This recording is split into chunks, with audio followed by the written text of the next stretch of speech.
Hello and welcome to this episode of the Print on Demand Playbook Podcast. I'm your host, Adrian, here with my co-host, Kerry, and in today's episode, we had a ton of fun. This was part 2 of creating winning shirt designs that sell, and man, I definitely think this was kind of the most outrageous episode to date. We talked about people having to wear clothes. We talked about dad bods. We literally talked about so many things that we did not think we were going to talk about in this episode, but it is also packed, jam-packed with a whole lot of gold. So I hope you guys enjoyed the episode.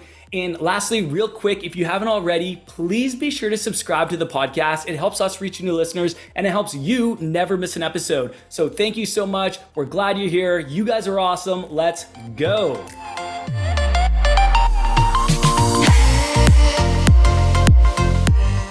Kerry, what is going on, my friend? What's up, man? Happy to be back. Episode 16? 16. I think so. I think 16. Does that mean 16 weeks? 13 weeks?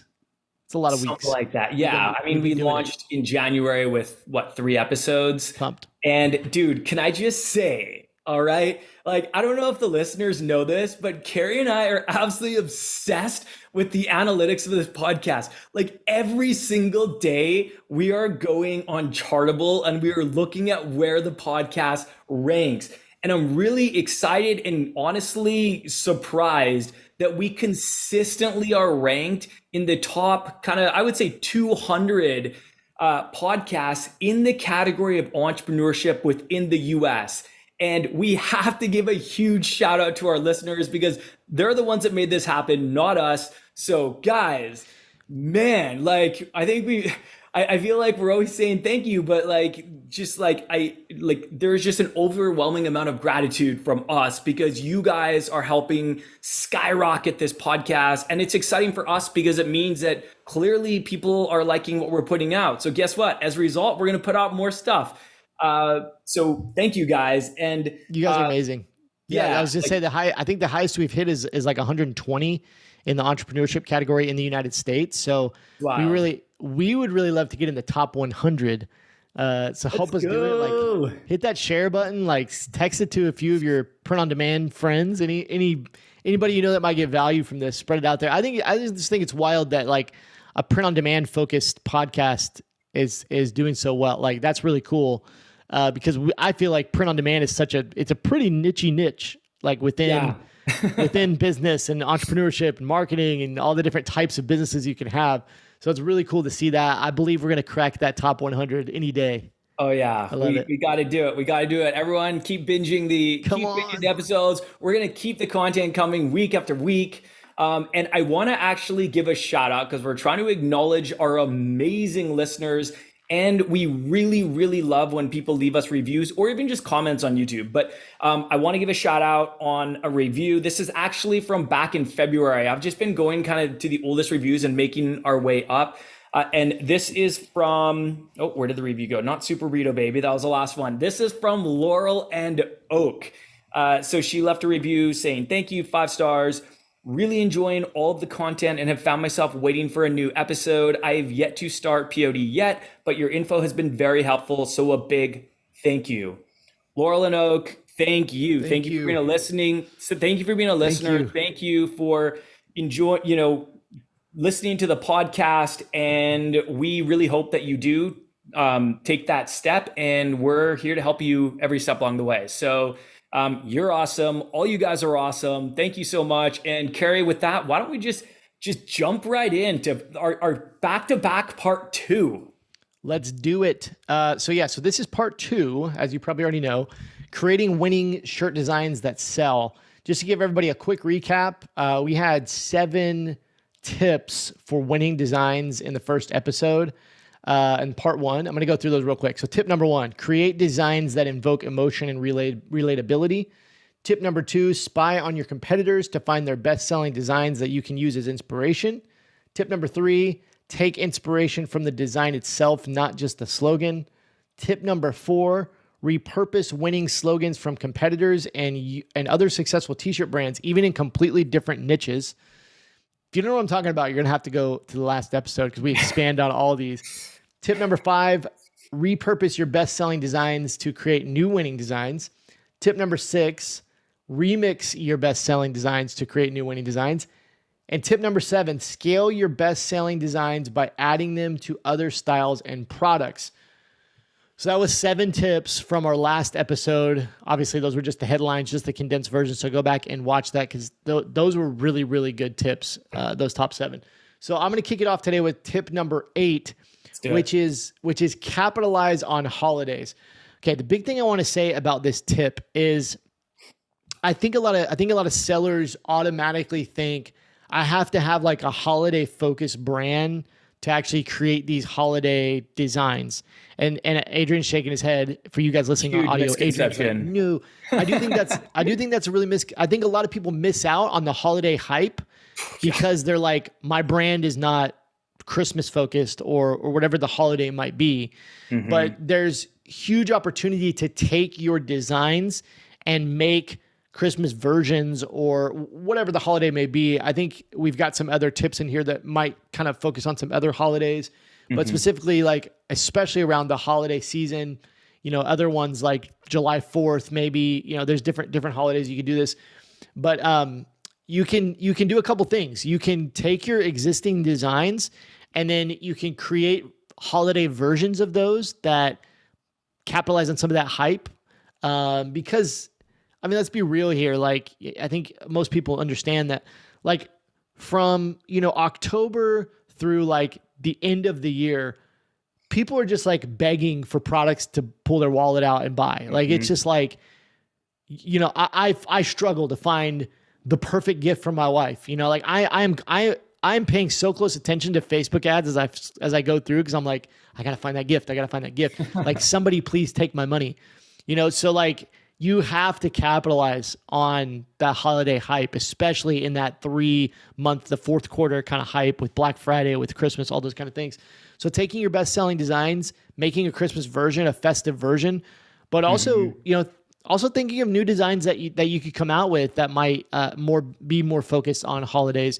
You definitely can create winners much easier in the fourth quarter and around other holidays than you can other times of the years. And for most t-shirt, apparel, print-on-demand businesses, you should be capitalizing on these holidays. Yeah, 100%. I see so many successful t-shirt and apparel businesses cleaning up. Oh, man. And you guys out there all deserve a piece of the pie. You just got to follow a similar strategy. So what they're doing is they're just leveraging the holidays and creating designs for them. A lot of times they're literally taking their best sellers and then just turning it into a Christmas version. And the example that I talk about a lot is like, let's say you had a design that said cats make me happy, not so much, if you're in the cat niche. You could literally remix that into a Christmas version where you have a little image of a cat wearing a Santa Claus hat.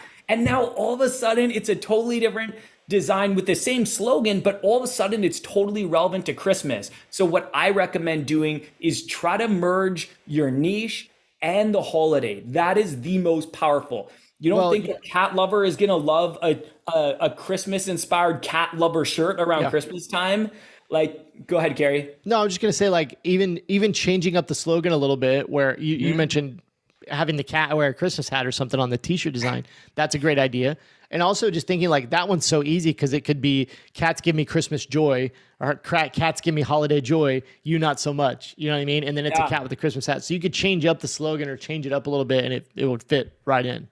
Yeah, you can even change just the colors to make them more Christmassy, like red and white, very classic Christmas colors. So maybe you make the font partly red or something like that. But I just see so many people leveraging this and it is so powerful. Like everyone wants a Christmas shirt. Everyone wants like a St. Patty's Day shirt. There's these, everyone wants a Halloween shirt. There's like these holidays that everyone wants to kind of participate in. And I feel like they're looking for the perfect shirt. And if it can evoke emotion and relatability, boom, like you're just increasing your chances of that being a winner by so much more. But I just love seeing brands do this. And one thing that's kind of like a pro tip here that I see a lot of brands do around Christmas, this has been popular for years and it still is is creating the ugly Christmas sweaters for Christmas with your niche inspired. So you could have a bunch of cats, like pixelated cats wearing Santa hats in an ugly Christmas sweater graphic. I know like Creative Fabrica has literally like the kind of pixelated ugly Christmas sweater graphics that you can just use. Canva has some of them.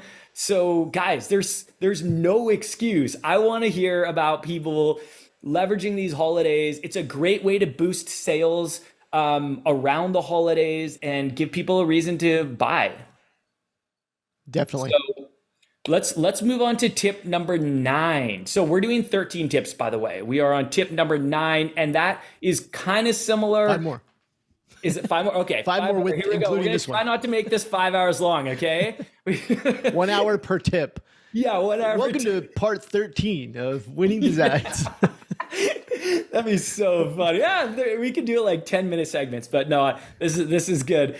Tip number 9, leverage special occasions. So this is kind of just merging from the last tip, but special occasions are a little different than holidays. Generally, they're, you don't get time off for them. And there's things like, for example, Mother's Day, Father's Day, Pride Month, Women's Month, Black History Month, Breast Cancer Awareness Month. I see so many brands making kind of special edition products. Again, a lot of them repurpose their best sellers for these special occasions. I mean, in terms of something like Breast Cancer Awareness Month, the one I probably see the most common is people just make like their best seller on a pink shirt, and maybe they put the little breast cancer awareness ribbon on it.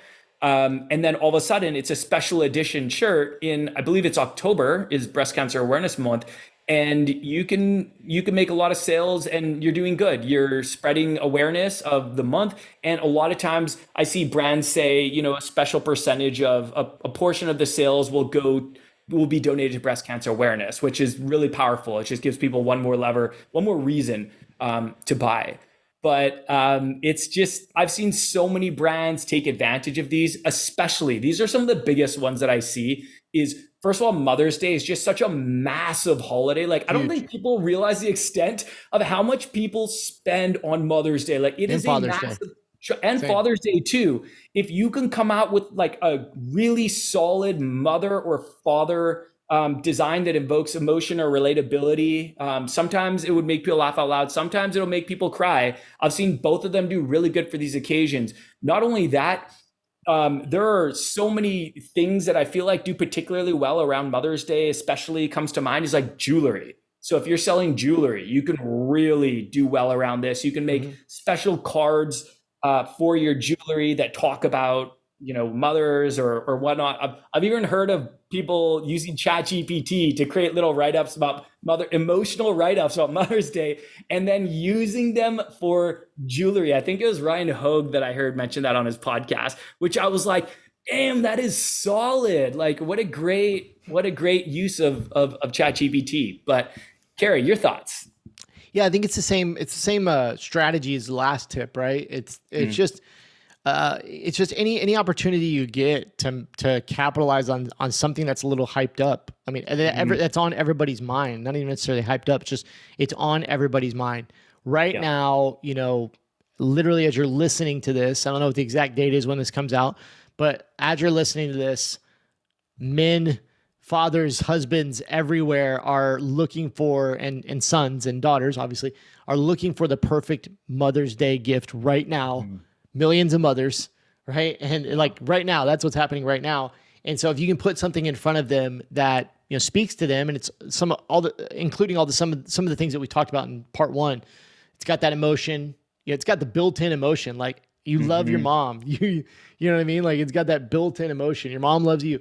And so that's just the idea of like capitalizing it and on those things. And I wanted to also say, a wise man once told me very early on, one of my mentors, as I was like starting at my first e-commerce brand, he was like, run a sale every time you have, like anytime there's a holiday, anytime there's anything, just any opportunity you have to run a sale, like run a sale. And it's like, why not? Like there's just extra revenue to be had. It's the same idea here. Like any opportunity there is to create a design that might pop off, like take advantage, something that's on people's mind. And it's kind of, a lot of these are kind of universal, right? Everybody's thinking about these things as they're happening. So you're totally right though I just want to say like about the promotions, like I am a huge fan of piggybacking promotions on special occasions and holidays. And then the other thing I was going to say, just Pride Month is also a really, really big month that a lot of people really, really clean up on. I have a friend who's in the dog niche. He has a really successful dog brand, and they go really big on Pride Month. And essentially, they'll have simple stuff. Like it won't be anything crazy. It might just be like a graphic of a dog wearing the pride flag or something like that. But they said that Pride Month is really, really big for them. And look at that. You're crossing the dog nation Pride Month. Dogs don't even know what Pride Month is. Like, you know what I mean? But maybe they do. Maybe they do. But I'm just, I see so many people capitalizing on this, and I don't see why people wouldn't want to do it. Another one is St. Patrick's Day. Like literally you can take your best-selling design. If it's funny, you can just put it on a green shirt, or you can like repurpose it like we talked about earlier. One that I see a lot around St. Patrick's Day is a green shirt that says "Zero Lux Given." Obviously a play on words. I'm not going to say what it's a play on. This is a family-friendly show, Adrian.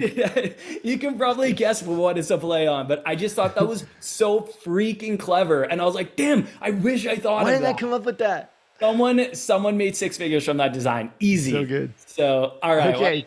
Kerry? Tip number 10 is, again, in the same vein, jump on media trends. What's going on in the news? What are people talking about? One of the biggest like resources is just like memes and like these, like all of these short form videos that people are just putting out all this funny stuff. So many accounts I follow that it's like something that's going on in the news, and there's like a meme revolution that comes out about it, Yeah.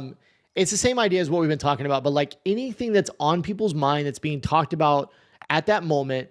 Could you make a design incorporating your niche combined with that thing? And it's just going to get people to relate it to that thing. You know what I mean?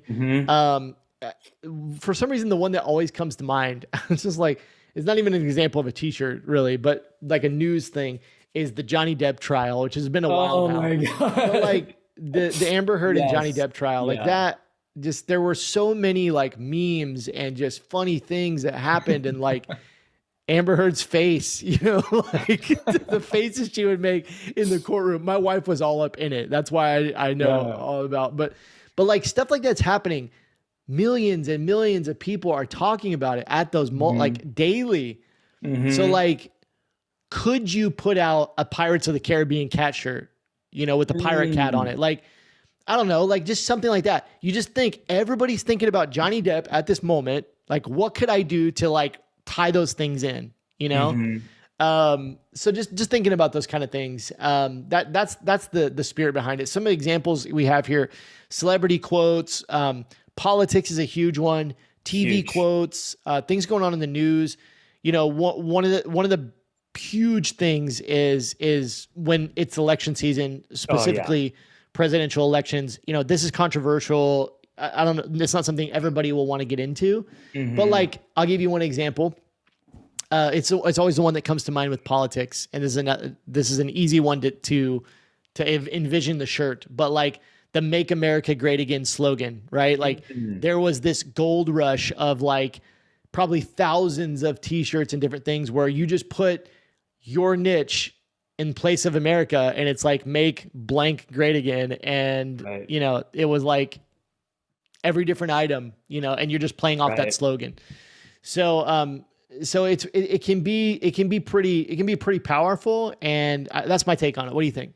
Yeah, I've got some thoughts on this one. So just kind of going further on the politics one, I've actually heard about people that have watch parties for presidential debates, and they're just to take notes, just to find slogans. They're just eating popcorn and waiting for someone to say something stupid or something really clever. And they're literally just having a watch party waiting for like the golden nugget to drop. And then they throw it on a shirt and get it online right away. And a lot of times, time is money. Like if you can be the first one to jump on something, you can get a lot of exposure. You make a lot of sales in a short amount of time. So that's like one thing that immediately comes to mind is having a watch party when there's a presidential debate. Hey, by the way, I used to do this with athletes. You can do the same thing with athletes, like post game locker room, like interviews and different things. Yeah. I used to watch those. Like I would have them on my phone, just up listening for like the something they were going to say that was like funny, caught on, that was going to be the news headline, and then put it on a t-shirt.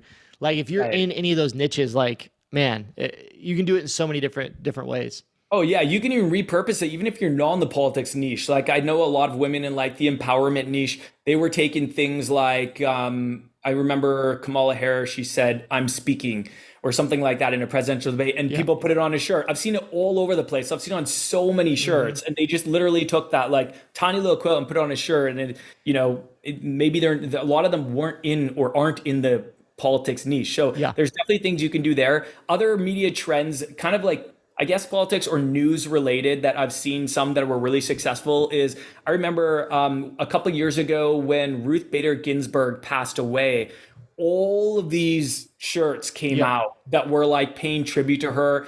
One I thought this one is my personal favorite. It said Notorious RBG.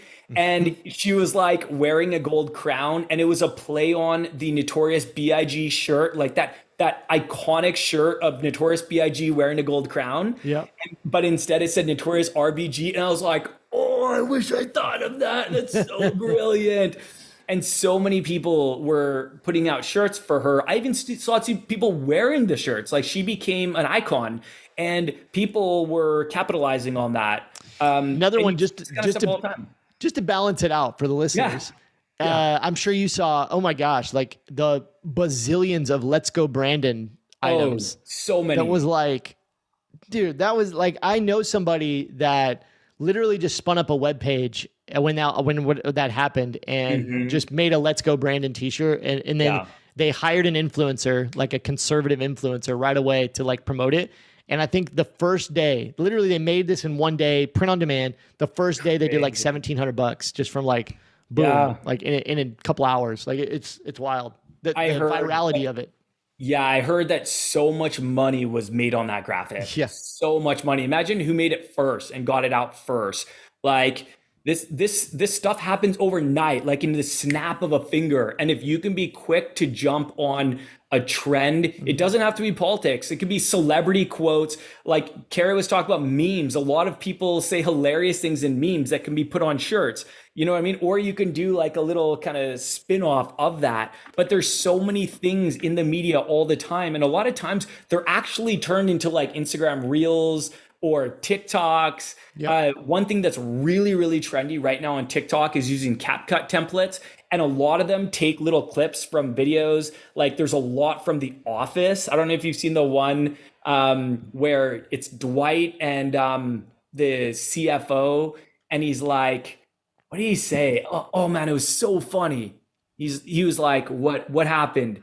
What happened? And Dwight's just looking at him, and Dwight's like, I think you already know, or something like that. It was just a hilarious thing. And people were repurposing that onto memes. But you can also get inspiration for actual graphics from these things as well. And the timeliness of it can be super effective. That's one of the cool things about all the short form video reels, TikToks is like, I mean, pay attention when you're like, they're funny. Yeah. Like you watch them and you get addicted or whatever, but like also paying attention. It's like, this one's got 1 million likes. Yeah. And like the Office, for instance, like all these Office little clips that they incorporate into these reels, they're bringing reels back into the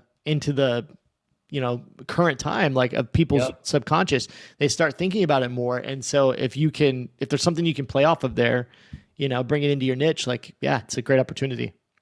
Yeah, totally. There's one thing that I want to caution about this, just before we jump on to the next one. Anytime you're jumping on kind of media trends, politics, anything like that, if you are going to use something like song lyrics, movie lyrics, an artist or celebrity name, be very, very careful that you are not infringing on any copyrights or trademarks. This is really big. I've heard of a lot of brands getting taken down. Names like Tupac, mentioning Tupac, that's a trademark name.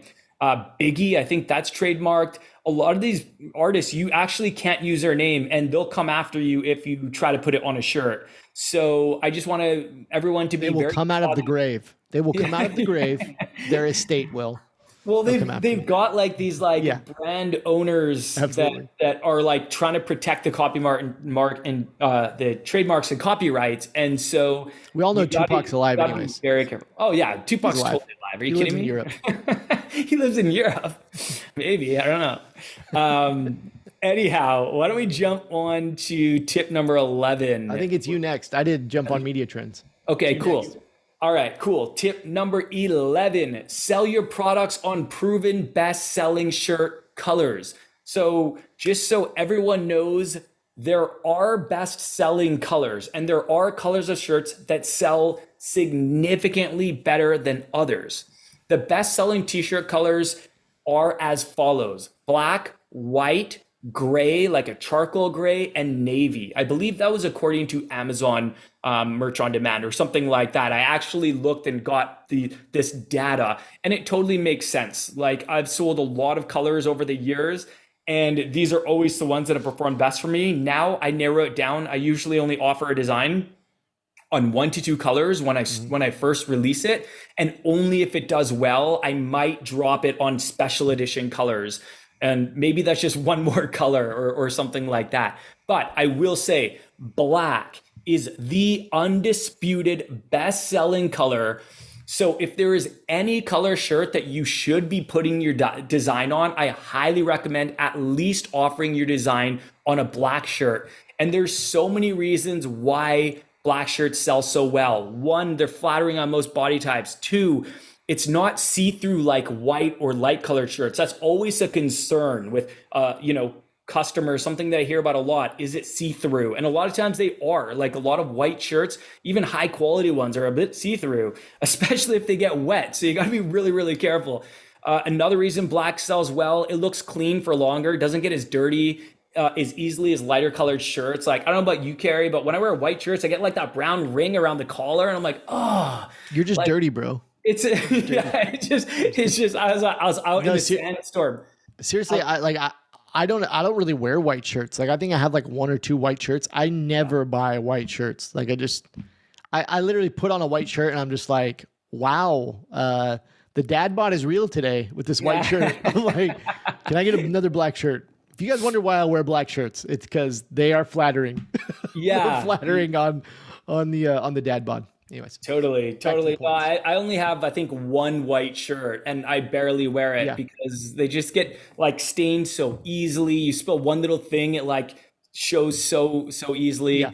Another thing about black shirts that's really attractive is that it's a neutral color, so it matches almost any outfit. So you can wear almost anything with black. The only thing people don't usually wear with black is black, like, black bottoms and a black t-shirt. And some people even do that. Like, it's not even that, like, not that crazy. And then the other thing I'll say is that it just doesn't clash with colorful designs like a lot of other t-shirt colors. So there's a lot of, let's say you have like a retro neon design and it's like a bright pink and a lime green and a indigo, and then you throw that on like a red shirt or a green shirt, you're just like, oh, what are they going for here? And a lot of times you'll see this on like merch on Amazon, where they'll just put their design on every single color, and you look at some of these colors and you're like, what were they thinking? Clearly they weren't. Clearly there was like no strategy here. They're literally just putting this design on every single shirt.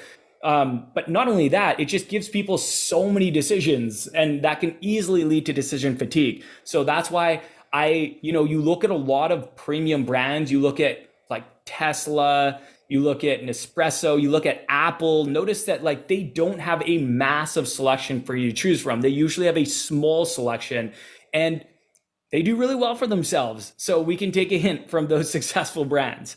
Yeah. Do you have any thoughts on this? No, I mean, I think you nailed it.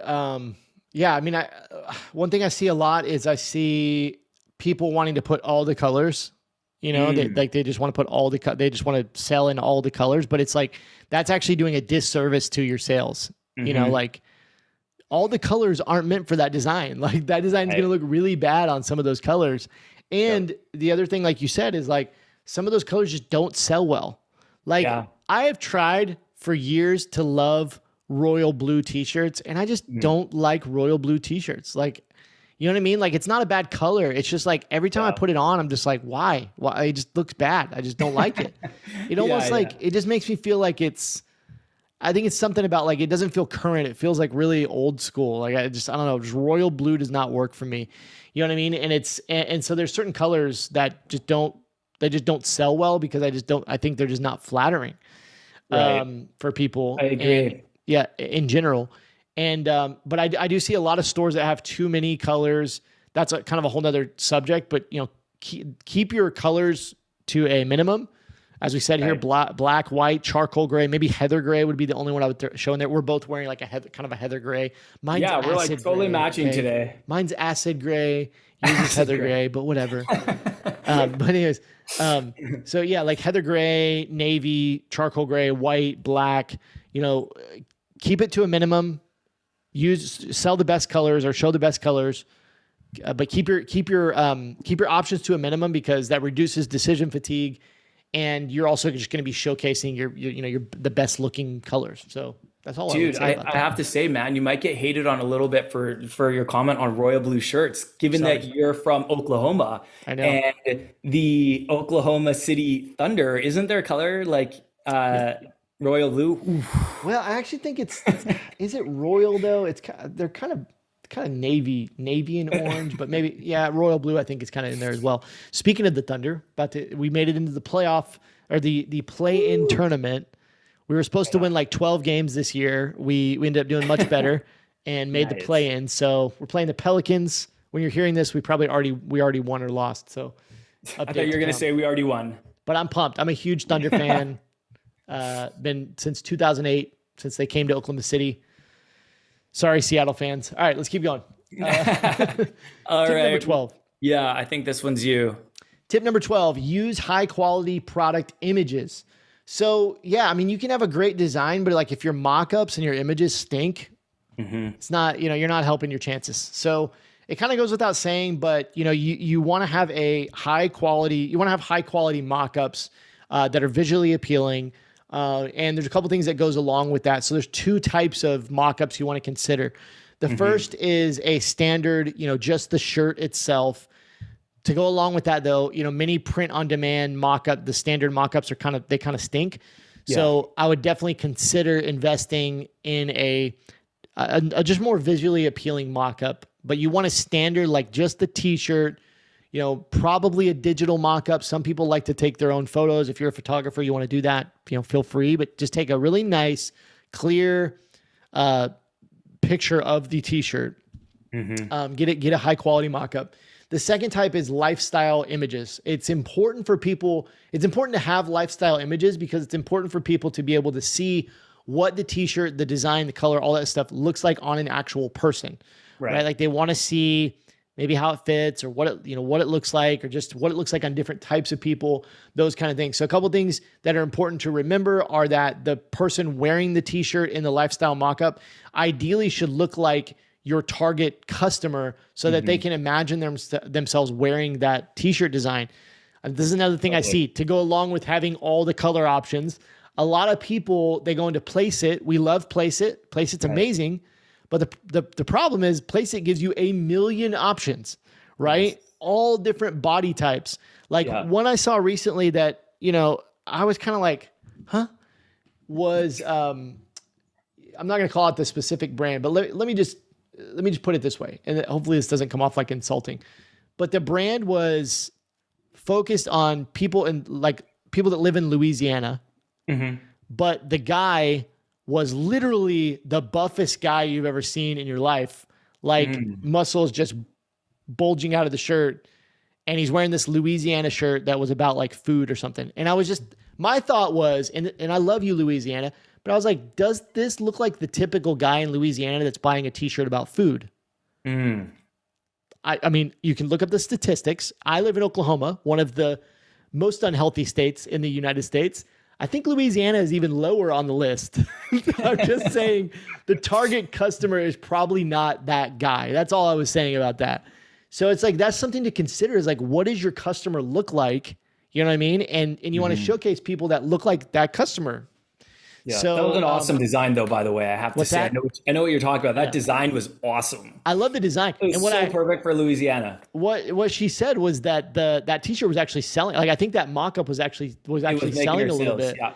And I was just thinking if the guy looked a little bit more like the typical Louisiana guy, it might sell even better. You know what I mean? Just because it's hard to, like, for someone like me, like it's hard for me to relate when I see the super ripped out buff guy. Because I'm like, I'm not that guy. So You're it's not hard super for me. ripped and buff from all the pickleball? Dude, my right arm, man, I can throw a punch with my right arm. My shoulder just bulging out of the shirt, but it's everything aspirational. else. It's aspirational. Yeah, you're right.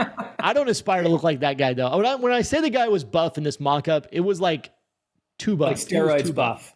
Yeah, like Adrian is like buff, attractive buff, okay? Oh, wow. But this guy was like kind of gross buff, if you know what I'm talking about. Like too buff. I'm definitely not like this super swole, like whatever, dude. I saw you in person. I met you in person.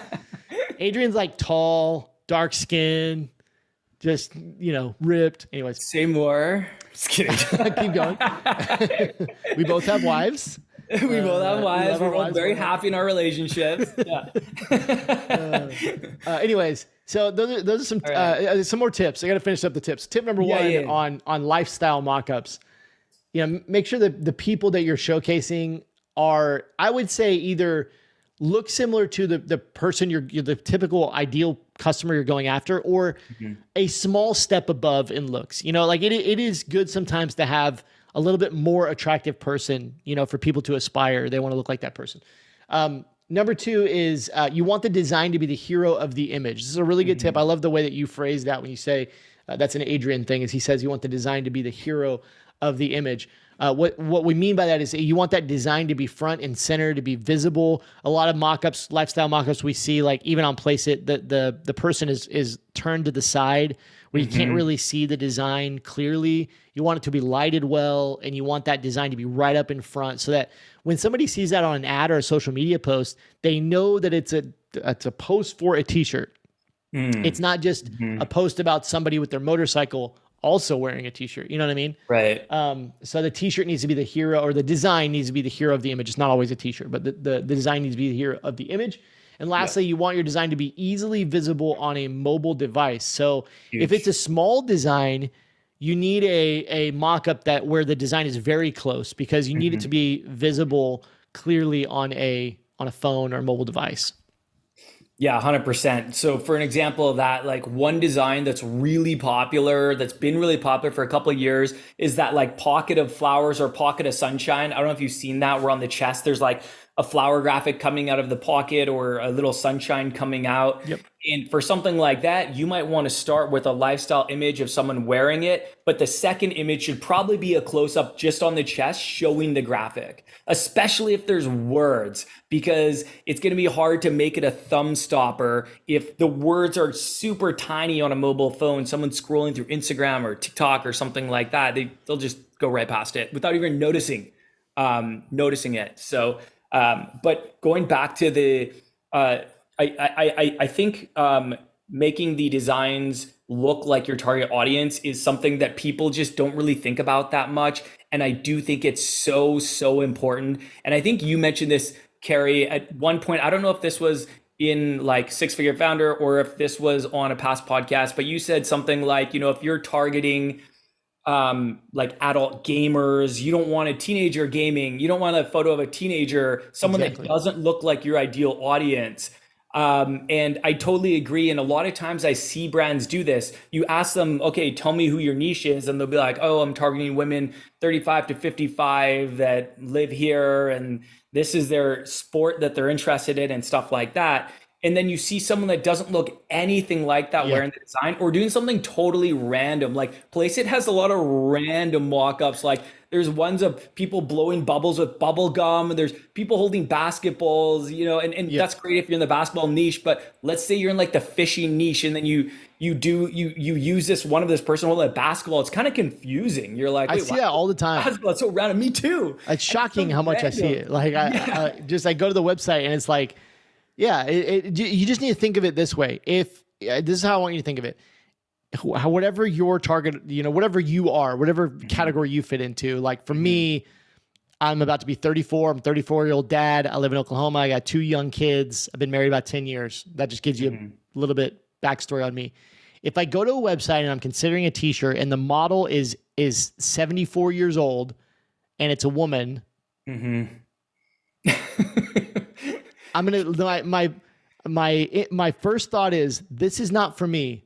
Click away. You know what I mean? I could love the t-shirt, but it's like, oh, that's the person that wears it. That's not me. You know what I mean? Yep. So you want them to feel comfortable. You want, like, if I'm going to go show off that t-shirt to all of my other mid-30s dads, friends with young kids, you know what I mean? Like, yeah, does that make sense? Like, yeah, it totally makes sense. Like, you want to imagine yourself in the shirt, and it makes that a whole lot easier if the person in the lifestyle image looks like you. Yeah. Or somewhat like you. I got to bring up one more thing. Yeah, go for it. Yeah. We've been talking about some funny stuff on this episode. I'm going to talk about some more funny stuff, but I think maybe a lot of dudes out there have seen this ad. Have you ever gotten the ads for they're just blank t-shirts, but the brands that the advertisement is to, like, cover your dad bod. Have you ever got those? You probably have. No, I have not. Because you don't have dad bod, see? No, I get these ads. If you've seen them, they are genius ads. They basically the ad will basically be a video, and it's this dude wearing a really unflattering t-shirt and he basically isn't getting any attention. You know, he looks like an idiot, whatever. And then he pops into one of these specially made they're probably not, but these specially made t-shirts to cover your gut. Right. And then all of a sudden the girl walks by and she's just drooling over him because he's got this flattering t-shirt. It sounds stupid, but the ads are so freaking good. And I'm telling you, they are so effective because I've been getting the same ads for years. And, you know, it's a brand the one I'm thinking of is called True Classic. I'm wearing one right now that probably promotes that. They're called Built. I don't know if they got a dad bod shirt. What's that? Is that a dad bod shirt? It could be. Yeah, it's scooped. It's scooped to help with the dad bod. You know, but my point is those ads work so well for the exact reason we're talking about. Is that for me, literally, when I see that ad, I go, "Oh, this is the thought process that goes through my head. I have a dad bod. I wear these regular t-shirts that are unflattering to my dad bod, and if there's a t-shirt out there that can make me look more flattering." You know, and I see these dudes on the ad that kind of look like me. They have the body composition of me. And then they literally show the before and after. Here's a dude wearing a normal t-shirt. Here's a dude wearing our specially made t-shirt. And it's whoa, that looks that looks so good. You can't even notice their gut and all this stuff. It's super effective. So it's just going back to show and let people imagine themselves in that t-shirt. When I see that ad, I can imagine myself with my body composition wearing that specially made t-shirt or whatever and going, oh yeah, I need that. You know what I mean? Even if I don't really need it, but it's good marketing. It's really good marketing. It is good marketing. And I was reading a book recently that was talking about 3 of the biggest things that you should be trying to solve. 3 of the biggest problems you should be trying to solve anytime you're doing marketing is health, wealth, or relationships. Taking those angles. And there's products that you wouldn't even think they could take one of these angles. And one of the examples that they used was the Gillette razor. They're someone asked, what do you think Gillette razors, when they do the commercials, what do you think that they're trying to market? And someone's like, I don't know, razors, shaving your face. They're like, no, look at the commercial. There's this guy, he needs to shave his face. He uses a Gillette razor, and all of a sudden this girl runs and throws herself on him and feels his face. They're targeting relationships. They want men to feel like when they use a Gillette razor, the women are going to be thrown to them, kind of like the dad bod shirts. It's so clever. It's so clever. Super because clever. They're angling this in one of those 3 categories. And I think those people are onto something. Maybe those dad bod shirts are just like the Bella Campus 3001. Dude, no, I'm not kidding when I say these companies are everywhere. I know it works because over the last couple of years, it's just I get more and more ads, which could also let me know that my dad bod is getting worse and worse if I'm getting more ads. But dude, no, I was gonna say I don't even think of you as having a dad bod. I've seen you in person. You I did not think oh, dude, look at that dad bod. Stop it. I'm blushing. What I'm saying is, well, no, dude, but what I'm saying is they were probably just targeting dads. Literally, they were probably targeting dads in America, and you were just one of the targets. You know, some people might be like, oh, I got targeted. Do they think I have a dad bod? And they get offended and stuff. But I don't think they would do that. I think they would be best off just targeting broad dads because dad bod, dad, it's kind of a requirement, I guess. But yeah. Well, yeah. I mean, we could keep going on that, but the point was, show your ideal customer.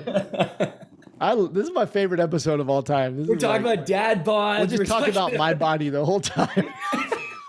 I'll feel really insecure. All right. Oh, dude. This is your last. This is the last tip. Yeah. It's all you, bro. Tip number 13. All right. This is one. I'll be back. I'll be back in 10 minutes. I'm gonna go. I'm gonna go cry. No, dude, you don't have a dad bod. All right. So this is a tip that I'm really, really big on. And I have seen this turn designs from total flops to six-figure designs. And that is tip number 13. The final tip of creating winning shirt designs that sell is use high converting fonts. Yes, good fonts matter. And I see people all the time. And to be fair, I don't think they realize that the fonts they're using are ugly, but you can look at the data and you can actually find popular fonts. You don't have to think of it yourself. You don't have to look at it and be like, oh, that's a really nice font. Literally go onto Etsy, look at the best sellers on Etsy and look at fonts that they're selling. For example, one font that's been really popular for a super long time is that kind of groovy, hippie, thick kind of font. I don't know how to describe groovy hippie font. I know which one you're talking about. The one I use is Keep On Truckin'. It's an amazing font. It's super popular. And you could take a design that people might have liked, but the font was just really hideous and they didn't want to wear it. And you could put a trending font on there. And a lot of times it can totally change the game for a design. Now, if the design is not something that evokes emotional relatability, and people don't like what it says, then it doesn't matter what font you use. It's not going to sell. But I have literally had six-figure designs that were exclusively text-based. And I truly believe that the font you select can be the difference between a design that crushes it and one that completely flops. So all you need to do is spend a little bit of time doing some research, look at what's selling, look at success leaves clues, find the best selling designs and literally just use the exact same font. You can even use tools. There's this Chrome extension that I use. What's it called? It's called, there's multiple of these, but this one's called What Font? What Font? It's a Chrome extension and you can literally scroll over it doesn't work in all cases, but the one I have is called, what is it called? Text. I thought I had it right. Oh, font finder. Okay. Yeah. There's these Chrome extensions, there's these tools. Sometimes you just take a clip of the design and then you upload it and it tells you fonts. It tells you that font or fonts like it. There's so many things you can do. I always use whatthefont.com. What the font. I've used that one before too. That's a really good one. I think that's the one where you can take a snapshot of the design and then it'll give you multiple. Yeah, you literally just upload a screenshot and it'll tell you oh, here's 10 fonts that are the same or similar. And then a lot of times what you can do is, I don't want to get myself in trouble here. Hopefully I'm not doing anything bad, but I've never had any issues with it. Is you can just go Google that font and a lot of times you can find the free version or a similar version. Mm-hmm. Sometimes in What the Font, it'll be $25 and I'll just Google it and it'll be oh, here's the free one. Yeah. You just want to check. You just want to check to see if it requires a license for commercial use, because you can get in trouble if you just take the free version that's for personal use only and then you sell it on shirts, right? Exactly. And if it's going to sell well, that license will pay for itself within a day. So yeah, when you're getting fonts that are on trend that are trendy fonts, it's a pretty safe bet paying for them because they're performing well. But there are some things, there are some issues, some common issues that I see in poor performing designs when it comes to fonts, and I just want to share those. So the first one is that the font is difficult to read. So this is particularly the case with cursive fonts, like that kind of handwriting fonts, but there are a lot of other fonts out there that are just really challenging to read. And interestingly enough, cursive fonts are actually pretty trendy. You see it on a lot of women's designs where they might have a different font and then a little part of it will be cursive or something like that. But you got to make sure that it's something that people can actually read, because if it's not, no one's going to see it. Everyone's going to scroll right past it. So just be really careful with the fonts you select, and especially like test it on a mobile device. Make sure that it's actually legible. The second thing is the font style doesn't resonate with the target audience. So an example I use is, imagine your audience was male auto technicians and you create designs with this dainty, really feminine looking cursive font. Do you really think a alpha male auto mechanic is gonna want to wear that shirt? No, chances are it's probably not gonna resonate with them very well, and it's probably not gonna result in many sales. If you put that on a different font that wasn't dainty and really feminine, then there's a significantly higher chance that these alpha male auto technicians would actually wear it. So that's another thing. The third thing is using ugly fonts. And like I said before, like I don't think people go in with the intention. I don't think they know that the font is ugly. Yeah. But let your customers vote with their dollars. If it's not making sales, it could be due to the font. It's not always the case. Most of the time, it's due to what the shirt actually says. But there are times where the fonts just don't look good, or it just doesn't work. Like, you know, when people use those font combos, and sometimes you're like, ooh, like some work really well together and some really clash. And I've seen both. And so you got to be really careful, really strategic. Like, look at winning designs using those combos and use the same combos. They're doing something right. There's elements that made that a winner. So that's another thing I just wanted to say. And the other thing I wanted to say was, you know, it's important when you're creating designs that you're using fonts that are going to make the customer stop their scroll. So you want to be very intentional about the fonts that you select. And your best chance of success, in my opinion, is doing research, finding what's trending right now. Sometimes there are those evergreen fonts that always do well. But if you are using a proven font, you've probably got a good chance. If the shirt is something people want to wear, it's probably going to do pretty well. The other thing is just make the fonts legible. So select a font that people can read, especially from a, oh, sorry, no, that's me repeating myself. Never mind.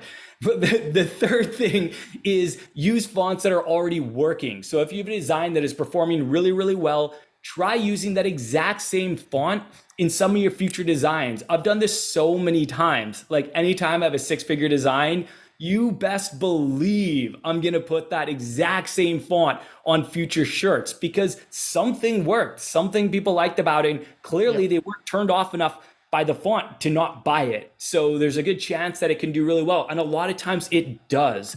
So that is my rant on fonts. Yeah, I would say, yeah, go ahead. I was just going to add the number one tip for me is just like, well, number one, just you don't have to recreate the wheel, like reinvent the wheel.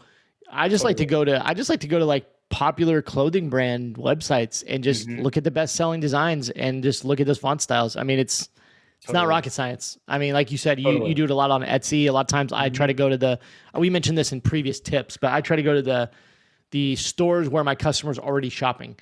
Everybody has to have clothes you have to wear clothes, right? So like everybody buys clothes from somewhere. So it's like, just go figure out what stores your ideal customer shops at. Go look at the graphic t-shirts and see what's cool and trending there. And yeah, it's like, take the inspiration, right? Dude, I feel like this has been a really quotable episode. We're talking about like people saying things that are quotable. I feel like you could take like 5 quotes from this episode, maybe put them on shirts. So everybody needs to wear clothes. Everybody has to wear clothes, right? Oh, I love it. I love it. 89% of Americans put on a t-shirt at least once per week. Boom. So everybody wears t-shirts. 90% of people. Oh, here in Arizona, we wear them all year round. Yeah, T-shirts are our best friend. That percentage is probably higher now. I think that's old. It's probably 6-7 years old. Anyways. Yeah. No, that was good. Well, that is it. That is all 13 tips, Kerry. We got through it over 2 episodes. And I don't think this was like, I actually haven't been keeping track of time, but I don't think this was like a 2-hour episode. So I think that's probably a good thing. Yep. I think it was good, man. I feel like I was looking at the tips and I feel like the episode number 1 tips were like the really, really good tips. But then as we recorded episode 2, I was like, I like this episode better. I feel like these tips were really good. So I don't know. I mean, I think both episodes were good, but I thought I was going to think the first part was better, but then I was recorded part 2. I was like, this one was more entertaining. I'll say that. Yeah, this was a more entertaining episode. Oh man, that was awesome. All right. Well, thank you guys for listening. We will see you in the next one.